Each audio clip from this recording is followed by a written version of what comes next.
Welcome, everyone. I have known State Representative Dan Brady for close to 20 years now. I've worked for him in his district office, working on both legislative issues and constituent services. And I still volunteer at some of his campaign events, and if you want to know my favorite, it's the golf outing. One of Dan's best qualities is his willingness and ability to solve problems.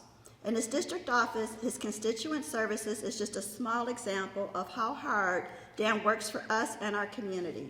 Sometimes all he can do is provide a listening ear to let you know he cares, and he will try to assist you in any way he can. When you approach Dan about changing a law, Dan listens and he acts. As a matter of fact, he has used information provided to him to have several laws either created or amended to resolve that issue. Dan Brady cares about you, our community, this great state of Illinois, and our nation. And he will continue to work hard to ensure we have a safe life and stable economy in our great state. It is with great pleasure I would like to present to you the woman who first introduced me to Daniel P. Brady, Mrs. Millicent Roth.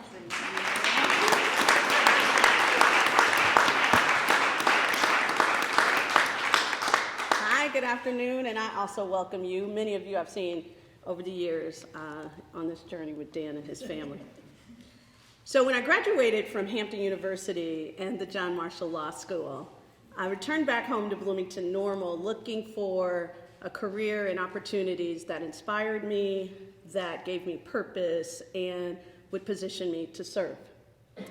So you may imagine when it was suggested that I visit with our local coroner, I didn't necessarily get the connection in terms of how that met my career aspirations.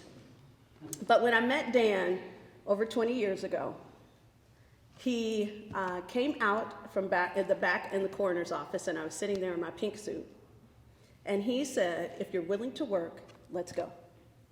So that day, I met a man with high family values.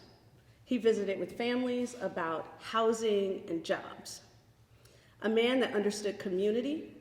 He was meeting with people in the local coffee shop as well as elected officials about infrastructure and partnerships. And a man who knew hard work. He had established himself as a business owner who prioritized service, attention to detail, and currency. Today, I introduce you to a man who is a hard worker.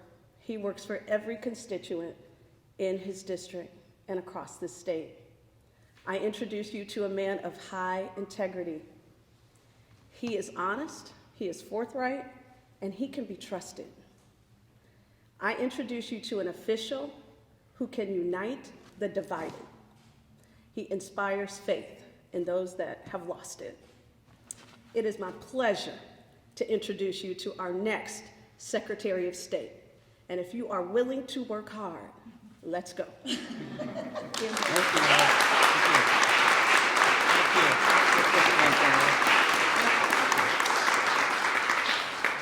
Thank you very much, Millicent, for those kind words, and thank you for being in Chicago with us this morning as well.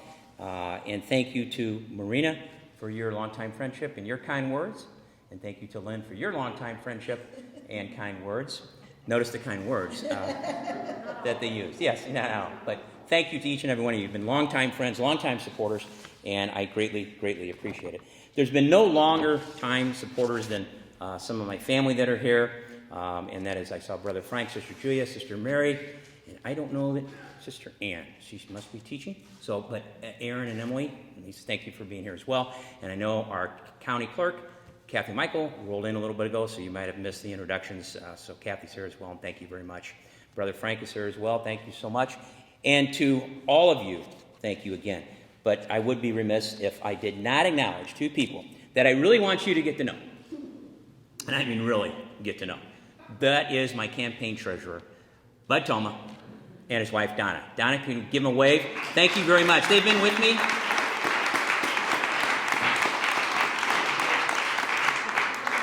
They've been with me since the beginning, since I first announced I was running for county office, this corner, and they've stuck with me all this time. To my House colleagues that are here, and Senate colleagues, Senator Turner, Representative Bennett, thank you so much.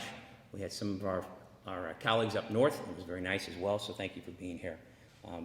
And without any further ado, I don't want to forget Nikki, who has been coordinating everything on the local level as Friends of Dan Brady for this change to announce what we're here to announce today. So Nikki, thank you so much for organizing the Friends of Dan Brady as well. And Jonathan, John I know is here somewhere, or was here. There he is, back in back. Thank you very much for your help as well. I want to introduce my family. I don't want to make that mistake from the very start.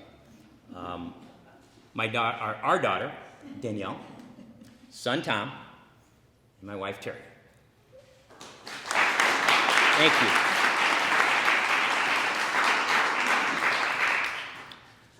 you. Whom all have been the backbone, steadfast for me, always there to support in my private life, my public life, and anyone in the public life sector knows without a family that supports you, I don't know how it could get done.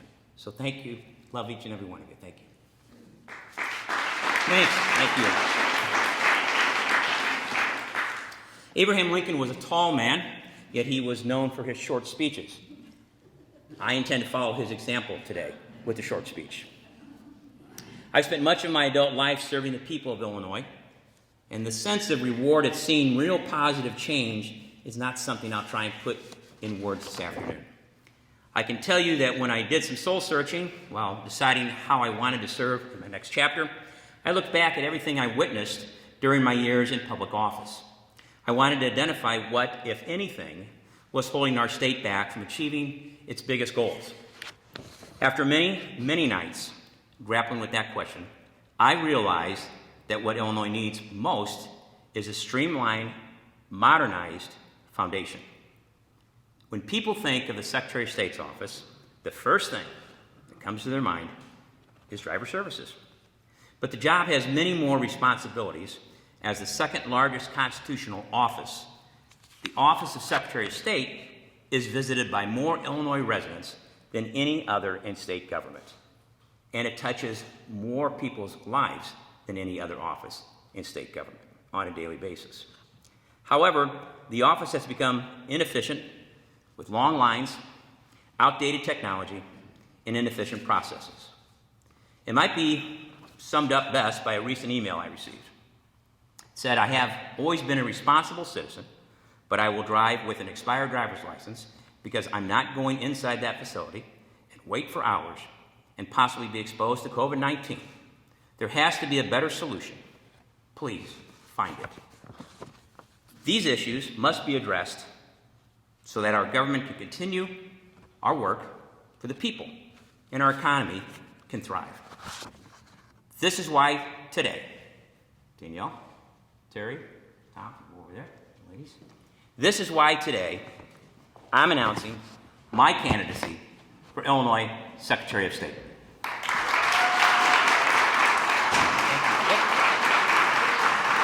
Can you help them out? I have a deep and profound dedication to public service that has prepared me to address the challenges facing the Secretary of State's office. I'm honored to have spent years serving the public, whether that be as McLean County Coroner, where I was awarded for my work to expand organ and tissue donation, or as state representative, where I worked to provide constituent service, cut through government red tape, and work tirelessly for businesses, education institutions, education institutions, and individuals, all in the name of getting positive results. Cutting through government red tape in the name of making things easier and more efficient for businesses and individuals is what the Secretary of State's office needs now more than ever. As Secretary of State, my main focus will be improving the delivery of these services, starting with partnering with the brightest innovators and technology experts this state has to offer.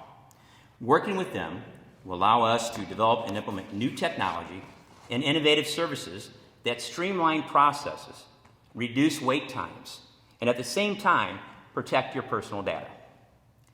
Improving service delivery also means expanding the number of locations you can schedule an appointment ahead of time.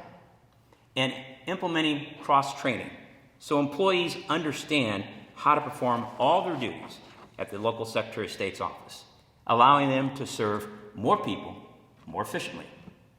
I also want to partner with stakeholders to pass legislation that allows first-time applicants for driver's licenses to complete their road test through a certified public school, private school, or a private driver's education facility. Not having to take a driver's test at a Secretary of State facility would allow staff to not have to go out on road exams and would allow them to remain at the facility serving you. Over the coming weeks, I'll be unveiling more ways to streamline services for the public as my campaign rolls out. But the one thing I can promise you today is that as Secretary of State, you'll not just see my picture on the wall at your local Secretary of State's office. You'll see most likely me in person there to serve you. Thank you, and I look forward to sharing more in depth my ideas for a new and improved Secretary of State's office, and I ask for your vote. Thank you.